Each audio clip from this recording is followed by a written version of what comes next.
friends, it's Alisa here with Thoughtful Creativity. Thank you so much for tuning in today. And I have another really fun, quick, and easy project for you all from my So Easy series. Last time, if you remember, we did 2 really gorgeous beach cover-ups for my friend. Now today the project is just as simple, just as straightforward. Will take you about an hour, maybe an hour and a half, and we're going to be working on a wardrobe essential. So this is actually a store-bought shirt. This was a gift from my mom. We're gonna take a look at it a little bit closer. It's made from knit material, so it does stretch, but it will all depend on what kind of garment you're going to be tracing. That's exactly right. We're going to be tracing the shirt in order to create our pattern pieces. Now, if you do want to draft it from scratch, I have at least 3 tutorials on my channel, very detailed on how to do that from various situations. So I will leave them for you guys underneath this video so you can take a look. But what we have here is a very straightforward front pattern piece, back pattern piece that makes 2 pattern pieces for the entire garment. Then the neckline, I mean, if you count that as a pattern piece, then there's 3, and that's about it. Then you hem the sleeves and then you hem the bottom. Now I've pulled some gorgeous prints from my fabric stash, so I truly hope that this series will sort of, chase your blues away. Maybe will give you some spark of sojo.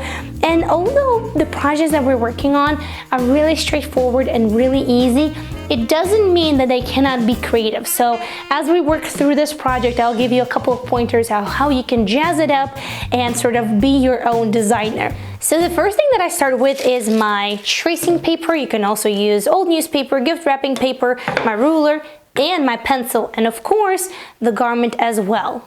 Now here you have 2 options. You can trace it with a right side out or with the wrong side out, meaning with all the seams exposed. And I've done quite a few videos on tracing your pants and tracing your t-shirt with a sudden sleeve like this one. So I'm pretty sure I do something different in every situation. But right now I'm going to trace it with the right side out, and I'll tell you why. Because then I'm tracing without seam allowances. And as you know, I add my seam allowances as I cut my fabric. So if you want to trace this with your seam allowances already including, then trace it with the wrong side out. And here I want to fold it very neatly, making sure that the shoulder seams align on the seam and that the side seams align as well, and also the center front and center back are even.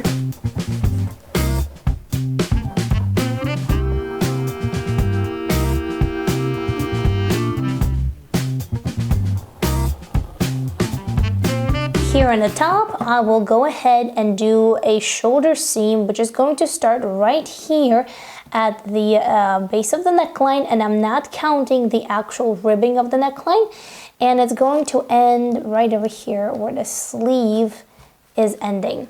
And I'm just going to go ahead and connect them too.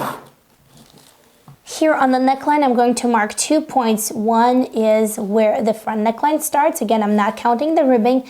And the other one is going to be where the back neckline starts. And again, I'm not counting the ribbing.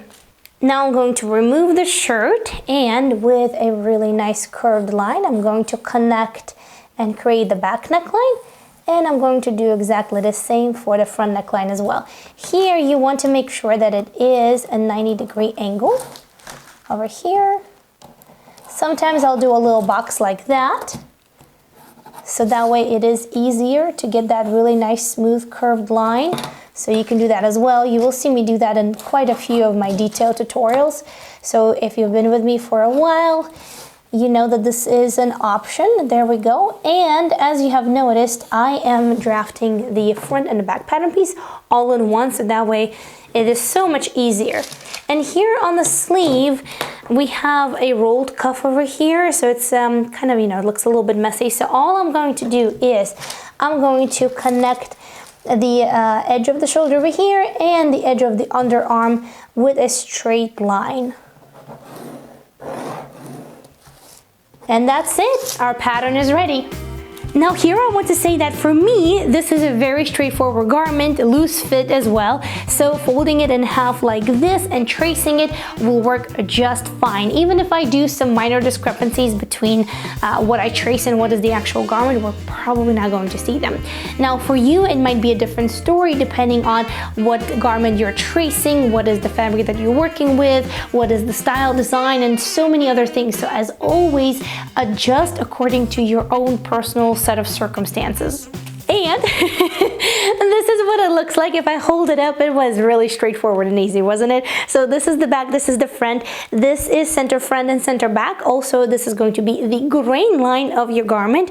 Don't forget to mark the direction of the stretch if you are working with knit fabrics.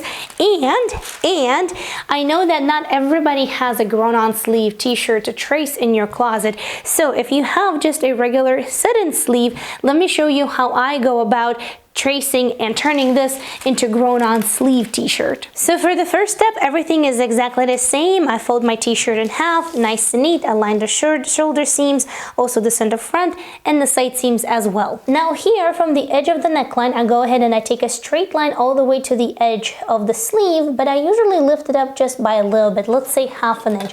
You can also lift it up by a lot more than that. And then I take a straight line.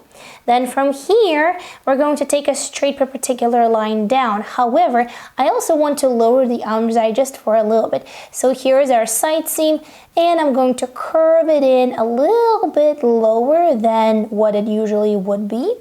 There we go. And as you saw from the previous example, I just go ahead and take a straight line down like so. So when we remove it, we have a beautiful grown-on sleeve. As you can see, they're nearly identical, obviously two different sizes. The curve over here is a little bit more pronounced than it is over here, but also the sleeve here is a little bit longer. So don't be afraid to change up anything that you want to change up. At this point, you are your own designer, so embrace it. All right? And now let's put this all together.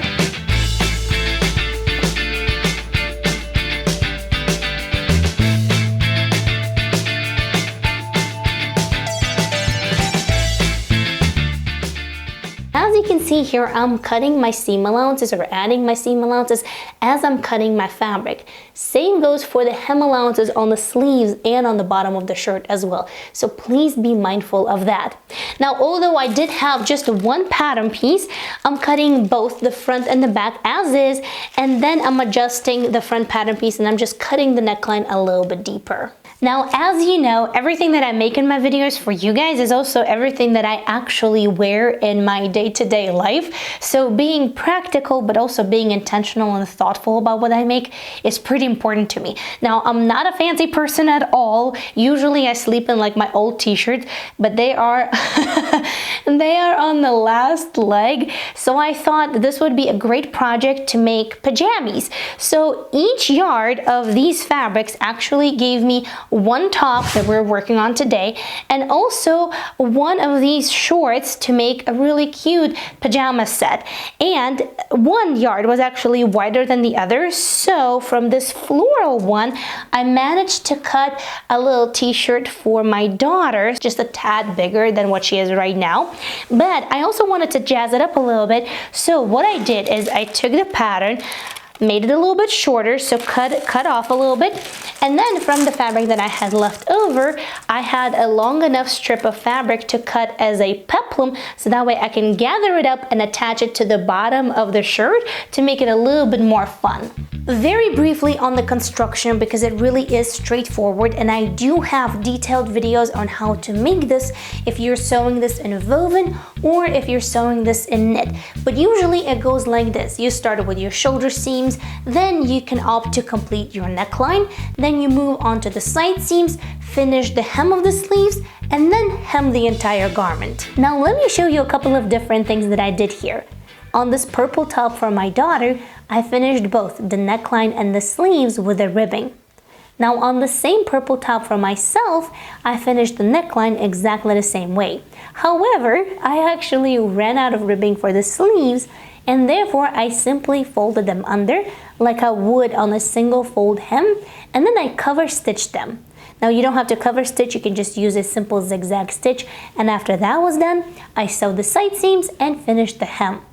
Now on this floral shirt, I actually started by sewing just only one shoulder seam. I finished the neckline with a different technique. And by the way, if you are a member of this channel, this technique for you is available as an early access video.